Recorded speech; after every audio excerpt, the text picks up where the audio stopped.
नमस्कार दोस्तों, आप सभी का स्वागत है आज के एक फिर न्यू कहानी में। एक गांव में बहुत ही गरीब और कृपालु पंडित रहा करता था। उसके पास इतनी गरीबी थी कि उसके पास 2 वक्त की रोटी नहीं थी। पंडित ने सोचा क्यों ना गांव से बाहर चलकर कुछ नौकरी तलाश की जाए, जिससे कुछ पैसे मिलेंगे, उससे हमारा जीवन याचिका चलेगा। एक दिन वो पंडित यानी गांव से बाहर शहर की ओर चल दिया। जैसे ही वो रास्ते में जा रहा था, उसे एक कुआं दिखाई दिया। कुआं में पंडित ने देखा तो एक शेर, एक बंदर, एक मनुष्य और एक सर्प उस कुआं में गिरे हुए थे। पंडित को देखते ही शेर ने कहा, हे पंडित महाराज, आप मुझे इस कुआं से निकाल दीजिए, मैं आपका परोपकार कभी नहीं भूलूंगा। इतने में पंडित कहा कि क्या तुम मुझे मूर्ख समझते हो? मैं अपने दुश्मन को इस कुआं से बाहर क्यों निकालूं? अगर मैं तुम्हें निकालता हूं तो तुम मुझे मारकर खा जाओगे।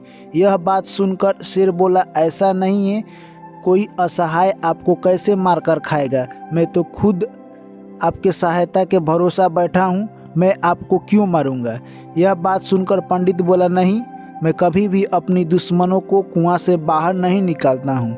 इतने में शेर ने पंडित से हाथ जोड़कर गुजारिश करने लगा, कहा कि अगर आप मुझे निकालते हैं तो मैं आपका यह एहसास जिंदगी भर नहीं भूलूंगा। इतने में पंडित को शेर पर दया आ गई और उसने रस्सी डालकर उस कुएं से शेर को बाहर निकाल दिया। जैसे ही शेर कुआं से बाहर आया, पंडित को बहुत बहुत धन्यवाद देने लगा और बोला कि मैं आपका ये उपकार जिंदगी भर नहीं भूलूंगा और आपको कभी भी मेरी मदद की ज़रूरत हो तो आप मुझे ज़रूर याद करना। उसके बाद बंदर बोलने लगा, हे पंडित महाराज, आप भी मुझे कुआं से निकाल दीजिए। इतने में पंडित ने रस्सी डाली और बंदर को भी कुआं से निकाल दिया। जैसे ही बंदर कुआं से बाहर आया, वह पंडित को बहुत बहुत शाबाशी देने लगा और कहने लगा कि ये आपका उपकार मैं ज़िंदगी भर नहीं भूलूंगा। अगर आपको ज़िंदगी में कभी भी मेरी ज़रूरत पड़े तो आप मेरे पास ज़रूर आना।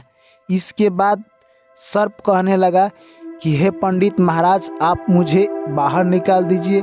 यह बात सुनकर पंडित बोला कि मैं तुम्हें बाहर नहीं निकालूंगा, क्योंकि जैसे ही तुम बाहर आओगे मुझे डस लोगे। इतने में सर्प कहने लगा कि नहीं, मैं तो खुद इस हालात का मरा हूँ, आपको क्यों डसूंगा? आप अगर मुझे बाहर निकालते हैं तो ये एहसास मैं आपका ज़िंदगी भर नहीं भूलूंगा। इतने में पंडित सोचा क्यों न इसको भी मैं निकाल दूं। पंडित ने रस्सी डाली और उस सर्प को भी निकाल दिया। जैसे ही सर्प कुआं से बाहर आया, यानी पंडित महाराज से कहने लगा कि ये उपकार आपका मैं ज़िंदगी भर नहीं भूलूंगा और आपको कभी भी मेरी ज़रूरत हो तो आप मुझे याद कर लीजिएगा। इतने में उस कुआं में एक मनुष्य था, वो भी बोलने लगा, हे पंडित महाराज, आप मुझे भी निकाल दीजिए। जैसे ही वो व्यक्ति बोला, उतने ही देर में बंदर और सर्प ने कहा कि इस व्यक्ति को आप मत निकालिए, ये बहुत ही दुष्ट व्यक्ति है। इस बात की शेर और बंदर ने हाँ में हाँ भरी, पर वह व्यक्ति गिलगिलाने लगा और रोने लगा कि आप इनकी बात मत सुनिए, मेरे बीवी बच्चे हैं, वो क्या खाएंगे, इसलिए आप कृपा कर कर मुझे भी निकाल दीजिए। पंडित महाराज सोचे, इन सभी को तो निकाल ही दिया, मैं क्यों इनको छोड़ूं, इनको भी मैं निकाल ही देता हूँ। यानी पंडित ने कुआं में रस्सी डालकर उस व्यक्ति को भी निकाल दिया। जैसे ही वो व्यक्ति बाहर आया, अपना परिचय दिया कि मैं इस गांव के पास ही में रहता हूं और मैं एक सुनार हूं, आपने यह मेरे ऊपर इतना बड़ा एहसान किया है। उतने में वो पंडित कहने लगा, एहसान किस बात की, हम मानव है, अपना मानवता दिखाए हैं, एहसान कुछ नहीं। इतने में वो सुनार कहने लगा, कभी भी आपको मेरी ज़रूरत पड़ेगी तो आप मेरे पास ज़रूर आना, मैं आपका ज़रूर सहायता करूँगा। इतने में वहाँ से यानी तीनों जानवर और वो आदमी अपने घर को चल दिए और वहाँ से वह पंडित अपने काम के लिए शहर चल दिया। जैसे ही वो ब्राह्मण शहर पहुँचा तो उसे कोई भी काम नहीं मिला। वो काम की तलाश में इधर उधर भटक रहा था, कहीं पर भी उसे कोई काम नहीं मिला। ब्राह्मण ने सोचा कि आखिरकार मैं सुसाइड कर लेता हूँ, यानी उसने आत्महत्या का प्रण निश्चय किया। उतने ही देर में उसे दिमाग में याद आया कि हमने जिस दोस्तों को हेल्प की थी उन्होंने कहा था कि अगर आपको कभी भी मेरी ज़रूरत पड़े तो आप मुझे याद करना। क्यों ना यही समय है उन दोस्तों से मदद मांगने का। अगर वहाँ से कोई उम्मीद मिलती है तो ज़िंदगी में एक आशा बनेगी। यानी आत्महत्या का निर्णय किया था उसे टाल दिया और वहाँ से चल दिया। सोचा कि सबसे पहले मैं बंदर के पास चलता हूँ।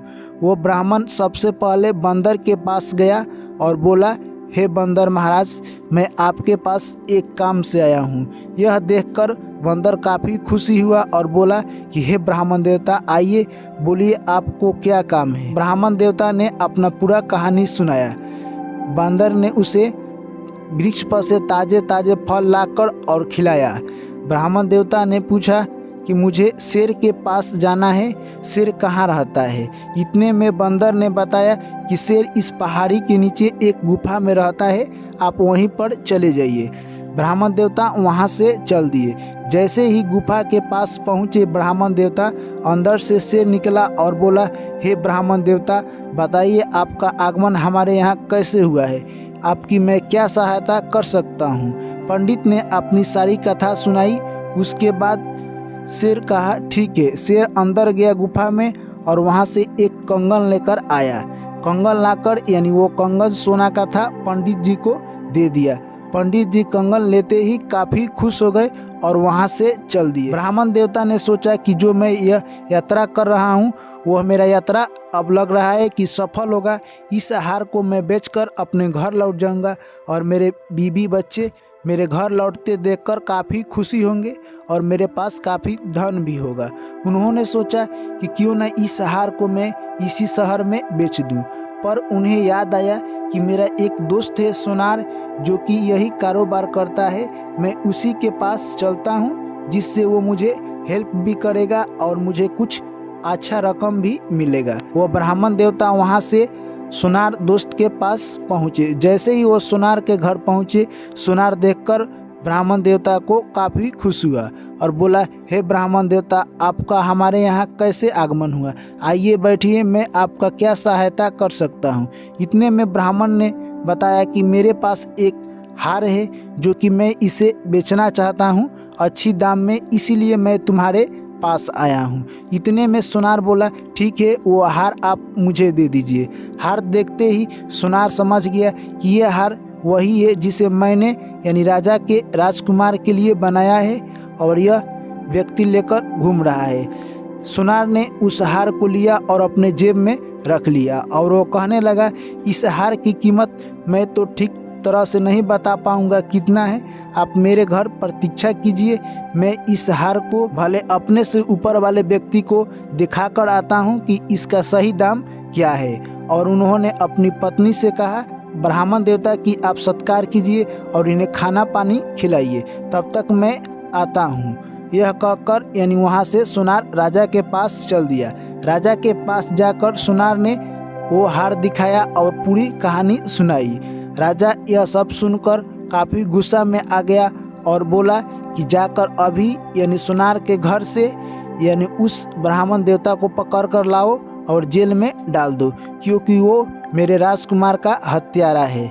वहाँ से सैनिक गए और ब्राह्मण देवता को पकड़ कर लेकर आए और जेल में डाल दिए। यह सब देखकर यानी ब्राह्मण देवता काफ़ी दुखी हुए। उन्होंने सोचा कि मैंने तो इसके लड़के का हत्या की भी नहीं और मुझ पर आरोप लगाया जा रहा है। उन्होंने देखा कि ये सब खेला यानी इस सोनार ने किया है।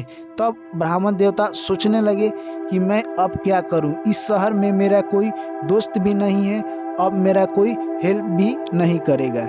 यही सोच रहा था यानी ब्राह्मण देवता और भगवान को नेह लगा रहे थे कि हे भगवान, अब आप भी मेरी रक्षा कर सकते हैं, इस शहर में मेरा दूसरा कोई नहीं है। उतने ही देर में उन्हें याद आया कि मेरा दोस्त एक सर्प है जो कि कहा था कि आपको कभी भी मेरी याद आए तो आप मुझे ज़रूर बुलाना।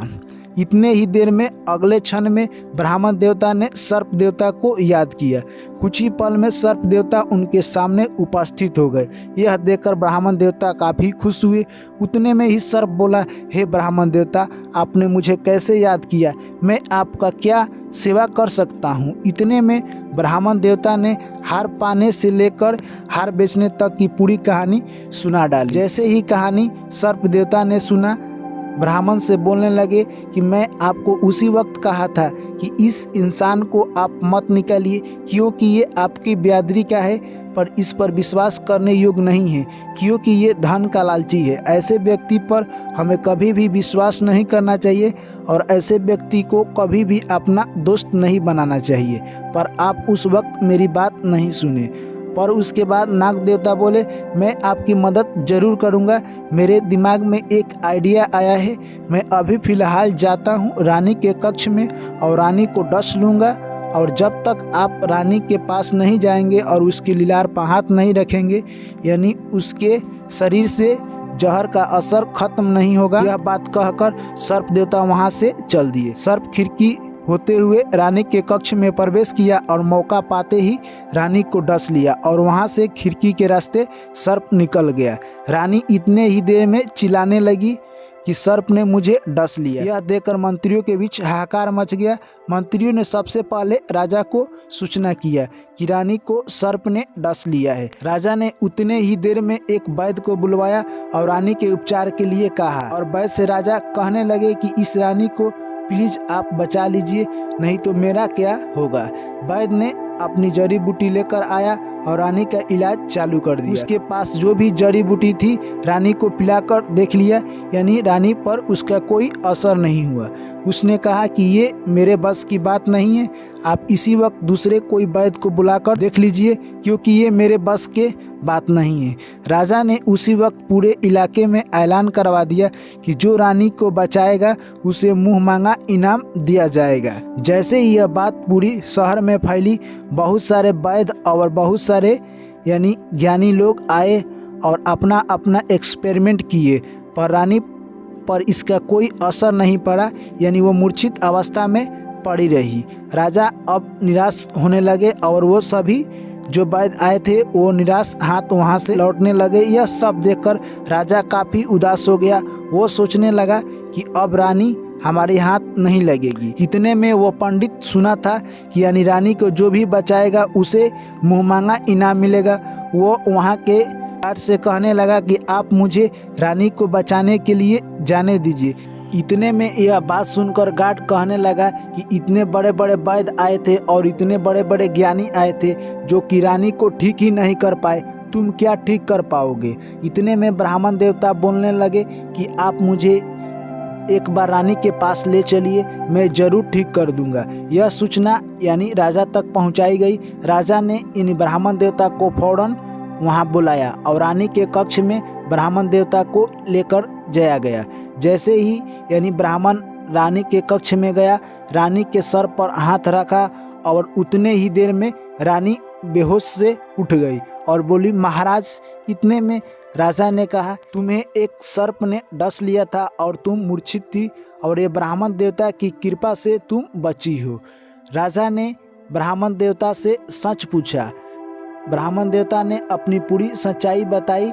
उसके बाद राजा ने यानी उस सुनार को जेल में डाल दिया और ब्राह्मण देवता को मुंह मांगा इनाम देकर वहां से विदाई कर दिया। तो दोस्तों, इस कहानी से हमें सीखने को क्या मिलता है, यानी कि जिस व्यक्ति को बहुत सारे धन को लालच हो, जो कि कभी भी आपके साथ धोखा दे सकता है, जैसे कि सुनार ने उस ब्राह्मण देवता को आखिरकार फंसा ही दिया, खुद गलती किया और उस ब्राह्मण देवता को फंसा दिया। इस प्रकार के व्यक्ति से कभी भी दोस्ती नहीं करनी चाहिए।